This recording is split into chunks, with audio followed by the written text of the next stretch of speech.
2026 বিশ্বকাপে টুর্নামেন্টে পার্থক্য গড়ে দেবেন এমিলিয়ানো মার্টিনেজ। টানা দ্বিতীয়বারের মতো আর্জেন্টিনার বিশ্বকাপ জয়ে বিশেষ ভূমিকা রাখতে চলেছেন এই গোলকিপার। যদিও এটা বলার পেছনে এমন এক ব্যাখ্যা রয়েছে যা জানলে আপনি বিশ্বাস করতে বাধ্য হবেন আর্জেন্টিনাই জিতবে এবারে বিশ্বকাপ। এমন কি কারণ রয়েছে যেখানে এমিলিয়ানো মার্টিনেজ আকাশী নীলদের বিশ্বজয়ের কাণ্ডারি হবেন? আর্জেন্টিনা এবারের বিশ্বকাপ জিতবে এমন ভবিষ্যৎবাণী চারপাশ থেকেই আসছে, কিন্তু এটা কি শুধুই সাজানো মুখরোচক গল্প? না, তা নয়। বরং আর্জেন্টিনার এই দলটার সে সামর্থ্য আছে, প্রতিটি পজিশনে রয়েছে ভারসাম্যতা। সব মিলিয়ে আকাশী নীলরাই এবারের বিশ্বকাপের হট ফেভারিট। কিন্তু আপনি কি জানেন, আসন্ন বিশ্বকাপে আর্জেন্টিনার নকআউট স্টেজের ম্যাচগুলোতে সবচেয়ে শক্তির জায়গা হবেন এমিলিয়ানো মার্টিনেজ। লিওনেল মেসি কিংবা আলভারেজ, লাউতারো মার্টিনেজরা তো আছেনই, তবে বিশ্বকাপের নকআউট স্টেজের ম্যাচগুলোতে স্ক্যালোনির দলকে ম্যাচ শুরুর আগে এগিয়ে রাখবেন অ্যাস্টন ভিলার গোলকিপার। প্রশ্ন উঠতেই পারে, কিভাবে এমিলিয়ানো মার্টিনেজ নকআউটের ম্যাচগুলোতে থেকে যাবেন এক্স ফ্যাক্টর হিসেবে? চলুন বিস্তর খুলে বলছি। দেখুন, নকআউট স্টেজের ম্যাচগুলোতে সাধারণত ছোট দলগুলো ফেভারিট দলগুলোর বিপক্ষে চায় ট্রাইব্রেকারে ম্যাচ নিয়ে যেতে, কেননা ভাগ্য নির্ধারণী এই শুটআউটের ফলাফল যে কোনো দিকেই যেতে পারে।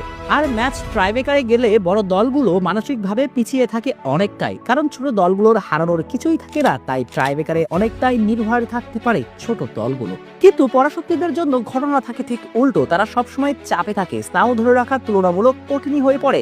সঙ্গত কারণেই নকআউট স্টেজের ম্যাচগুলোতে ছোট দলগুলো ফেভারিট দলগুলোর বিপক্ষে লো ব্লকের ফুটবল খেলতে থাকে, হাইলাইন ডিফেন্সের ট্যাব সাজায়, আবার সময়ের সঙ্গে চলে আসে অল আউট ডিফেন্সে। লক্ষ্য একটাই, কোনোভাবে ম্যাচ টাইব্রেকারে নিয়ে যাওয়া, এরপর পরাশক্তিদের মানসিকভাবে পিছিয়ে দেওয়া। এই গল্পগুলো ফুটবল ভক্তরা সবাই জানেন। নকআউট স্টেজের ছোট দলগুলো বড় দলগুলোর বিপক্ষে এই ফরমেশন মেনেই চলেন। কিন্তু এবারের বিশ্বকাপে আর্জেন্টিনার বিপক্ষে নকআউট ম্যাচগুলোতে ছোট দলগুলো এই ভুল করতে চাইবে না যে ম্যাচটা টাইব্রেকারে যাক। কারণটা নিশ্চয়ই বলে দিতে হচ্ছে না। আর্জেন্টিনার গোলবারে বর্তমানে যিনি আছেন তার বিপক্ষে টাইব্রেকার শুটআউট পর্যন্ত যাবার মানেই ম্যাচ নিশ্চিত হেরে যাওয়া।